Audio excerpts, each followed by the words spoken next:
अब बिहार की बात करते हैं।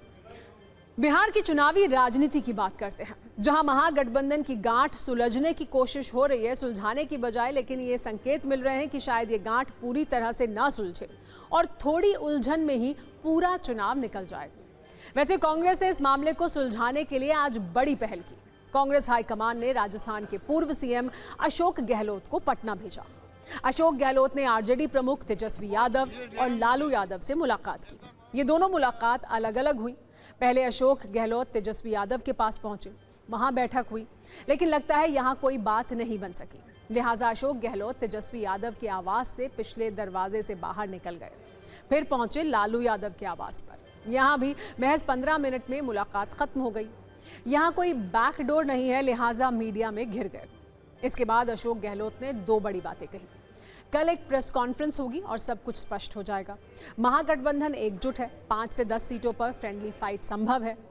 इससे ये संकेत समझा जा सकता है कि महागठबंधन में अब कोई दल पीछे हटने वाला नहीं है। 10 सीटों पर आपसी लड़ाई होगी, जिसका सीधा फायदा एनडीए को मिलेगा। वैसे एनडीए को अभी बहुत मजा आ रहा है। उसके नेता महागठबंधन पर कटाक्ष कर रहे हैं और ये पूछ रहे हैं कि ये कैसी एकता है जिसमें साथ भी हैं और खिलाफ भी हैं।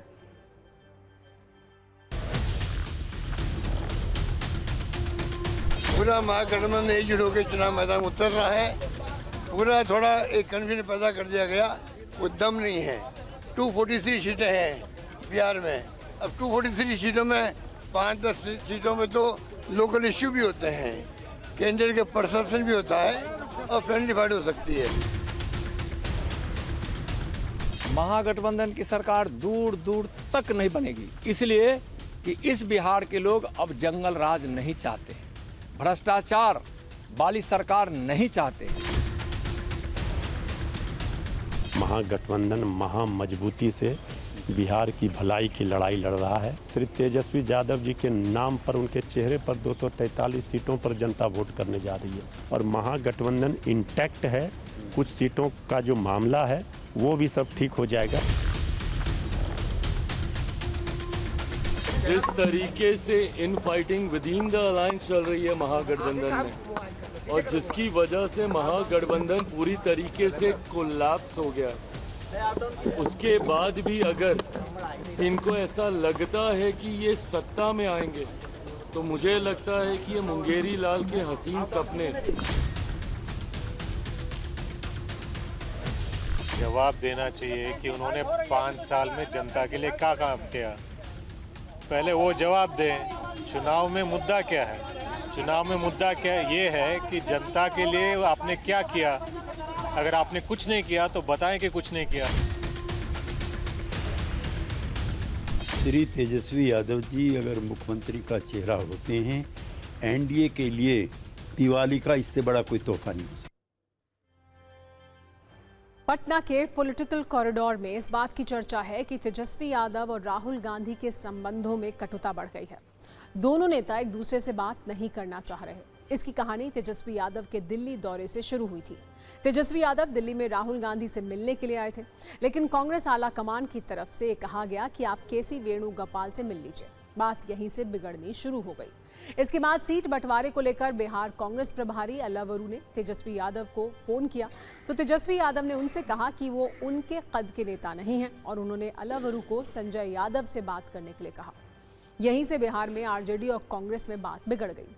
चर्चा तो इस बात की भी है कि बीच चुनाव में राहुल गांधी के कोलंबिया दौरे से भी तेजस्वी यादव असहज थे।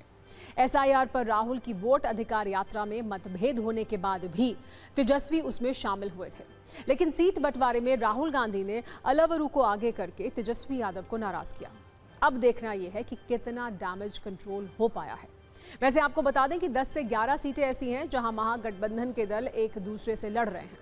इस सब के बीच सवाल यह भी है कि क्या महागठबंधन तेजस्वी यादव के चेहरे पर चुनाव लड़ेगा। कल प्रेस कॉन्फ्रेंस है और इसकी चर्चा भी खूब है। उससे पहले पूर्णिया के सांसद पप्पू यादव ने आज ये कहा कि महागठबंधन को राहुल गांधी के चेहरे पर चुनाव लड़ना चाहिए। हमें राहुल गांधी जी के नेतृत्व में चुनाव लड़ने की जरूरत है। इस प्रदेश का की जनता, चाहे अत्यंत पिछड़ी जाति हो, चाहे दलित हो, चाहे ऊंची जात के लोग हों, वो राहुल गांधी जी के संघर्षों में अपने विश्वास को रखते हैं और किसी में भी ये लड़ाई एक तरफ नरेंद्र मोदी का चेहरा है और एक तरफ राहुल गांधी का चेहरा। मतभेद और मनभेद वाली खबरों से पहले तेजस्वी यादव ने आज एक बड़ी प्रेस कॉन्फ्रेंस की, जिसमें उन्होंने गठबंधन पर कुछ भी कहने से इनकार कर दिया और ये कहा कि इस पर कल बात करेंगे। लेकिन आज उन्होंने कुछ ऐसे ऐलान किए जिसमें वोट चुंबकत्व गुण है, यानी वोट खींचने की काफी क्षमता है। तेजस्वी यादव ने 3 बड़े ऐलान किए। पहला, जीविका दीदियों को सरकारी कर्मचारी का दर्जा दिया जाएगा। दूसरा, वेतन 10,000 से बढ़ाकर 30,000 रुपए महीना किया जाएगा। तीसरा, सभी संविदा कर्मियों यानी कॉन्ट्रैक्ट पर काम करने वाले एम्प्लॉय को स्थायी किया जाएगा। वैसे तो बिहार में 1,44 लाख जीविका दीदी हैं। अगर तेजस्वी यादव के आंकड़े को ही माने तो राज्य में 1.25 लाख जीविका सीएम दीदी हैं, जिन्हें तेजस्वी यादव ने हर महीने 30,000 के मानदेय पर स्थायी करने की घोषणा की है। यानी कि जीविका दीदियों पर तेजस्वी सरकार प्रतिमाह 375 करोड़ रुपए खर्च करेगी, यानी खजाने पर सालाना बोझ 4,500 करोड़ का पड़ेगा। इससे पहले तेजस्वी यादव ने हर परिवार के एक सदस्य को सरकारी नौकरी देने का ऐलान भी किया था। तेजस्वी यादव की चुनावी घोषणाओं पर केंद्रीय मंत्री नित्यानंद राय ने कहा कि उनकी घोषणाओं में कोई ठोस बात नहीं है, उनका मकसद सिर्फ भ्रम फैलाना है। जीविका दीदियों के जीवन में जो खुशियां आई हैं वो प्रधानमंत्री नरेंद्र मोदी और मुख्यमंत्री नीतीश कुमार की वजह से हैं।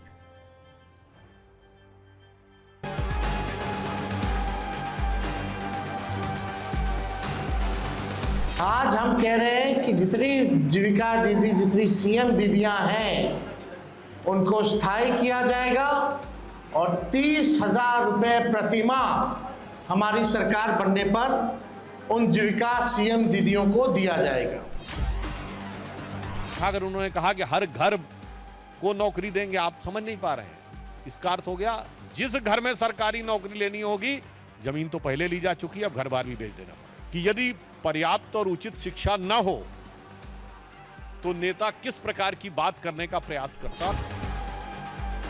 हमारे विरोधी एनडीए सत्ता पक्ष के लोगों के सिलेबस का बाहर का सब्जेक्ट है, तो ये तो पता है कि वो जुमलेबाजी की बौछार करते हैं तेजस्वी जी, नौकरी की भरमार करते हैं। माई बहन मान योजना के कार्ड में इन लोगों ने 10,000 रुपये बांटने का काम किया, एक रिश्वत के तौर पर बांटने का काम किया। बल्कि अमित शाह जी ने तो खुद ही कहा कि ये सीड मनी है, यानी उधार है। उधार मतलब ये 10,000 की भी वसूली लोग करेंगे।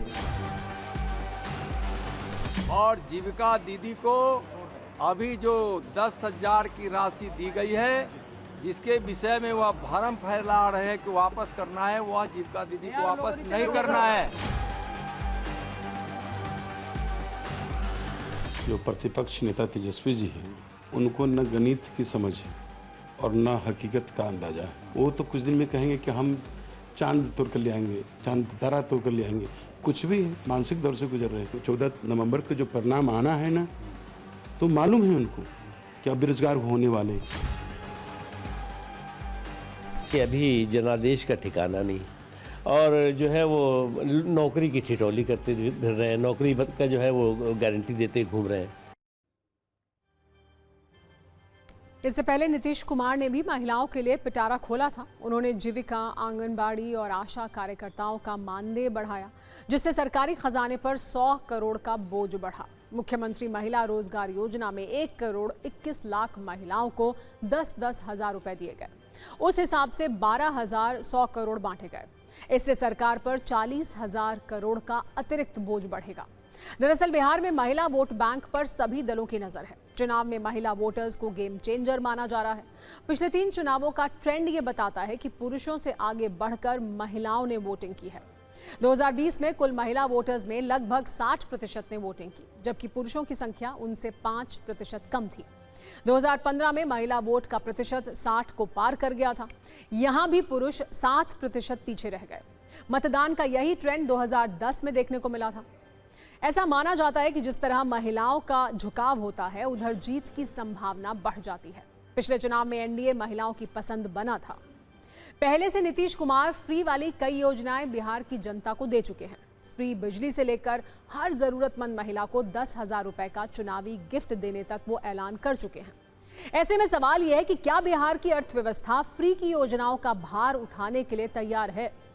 ये सवाल इसलिए है क्योंकि नवंबर 2005 में जब नीतीश कुमार सीएम बने थे, तब बिहार पर कुल कर्ज 42,500 करोड़ रुपए था। अब 20 साल के बाद बिहार पर कुल कर्ज 3.19 लाख करोड़ से ज्यादा है। बिहार जातीय जनगणना 2023 के मुताबिक राज्य की कुल आबादी अगर 13 करोड़ मान लें तो हर इंसान पर 24,000 से ज्यादा का कर्जा है। नोट करने वाली बात यह है कि यह कर्ज पिछले वर्ष का है। इस वर्ष इसमें और ज्यादा बढ़ोतरी होने का अनुमान है। इसका मतलब यह हुआ कि नीतीश राज में बिहार पर 8 गुना ज्यादा कर्ज बढ़ा है। इसके बावजूद चुनावी वर्ष में दोनों तरफ से फ्री की योजनाओं पर खजाना खाली करने की रेस चल रही है। मुख्यमंत्री नीतीश कुमार फ्री बिजली, बेरोजगार ग्रेजुएट्स के लिए भत्ता, सामाजिक पेंशन योजना में वृद्धि और 75 लाख महिलाओं के खाते में 10,000 ट्रांसफर करने जैसे बड़े फ्रीबीज योजनाओं का ऐलान कर चुके हैं। तेजस्वी यादव ने 2 बड़े ऐलान किए हैं। पहले सभी परिवार में एक सदस्य को सरकारी नौकरी और जीविका दीदियों को 30,000 रुपए वेतन।